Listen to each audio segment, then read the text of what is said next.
નમસ્કાર દર્શક મિત્રો, બ્રેકિંગ ન્યૂઝમાં આપનું હાર્દિક સ્વાગત છે. આપ જોઈ રહ્યા છો ગુજરાત ન્યૂઝ 24.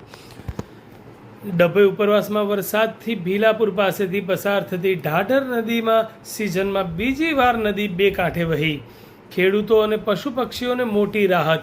ડભોઈ ઉપરવાસમાં પડેલા સાર્વત્રિક અને ભારે વરસાદના કારણે ડભોઈ તાલુકામાં ભીલાપુર ગામ પાસેથી પસાર થતી પવિત્ર ઢાઢર નદી ચાલુ વરસાદી સિઝનમાં બીજી વખત બંને કાંઠે ખળખળ વહેતી જોવા મળી છે. નદીમાં નવા નીરની વિપુલ આવક થતાં સમગ્ર વિસ્તારમાં આહલાદક માહોલ સર્જાયો છે. કોરીકટ નદીમાં નવા નીર આવતા ચિંતા દૂર થઈ. છેલ્લા કેટલાય સમયથી વરસાદના વિરામ અને નદી સુકાઈને કોરી ભંઠ થઈ જવાના કારણે આસપાસના ગામોમાં પાણીની ગંભીર સમસ્યા ઊભી થઈ હતી. નદીમાં પાણી ન હોવાથી ખેડૂતો સિંચાઈના પાણી માટે ભારે ચિંતિત હતા.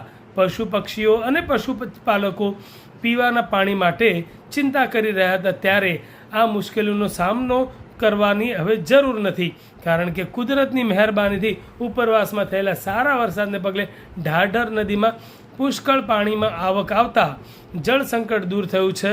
ખેતી અને જીવસૃષ્ટિ માટે સંજીવની સમાન નદી બંને કાંઠે વહેતી થતાં જ આસપાસના સીમ વિસ્તારના ભૂગર્ભ જળસ્તર પણ ઊંચા આવવાની શક્યતાઓ વધી ગઈ છે, જે ખેતીના પાક માટે વરદાન સાબિત થશે. સાથે જ મૂંગા પશુ પક્ષીઓને પણ પીવાનું પાણી મળી રહેતા મોટો કલ્યાણકારી ફેરફાર જોવા મળ્યો છે. ઢાઢર નદીમાં નવા જળના આગમનથી ભીલાપુર સહિત આસપાસના ખેડૂતો, ગ્રામજનો અને પશુપાલકોમાં ખુશી અને સંતોષની લહેર ફરી વળી છે.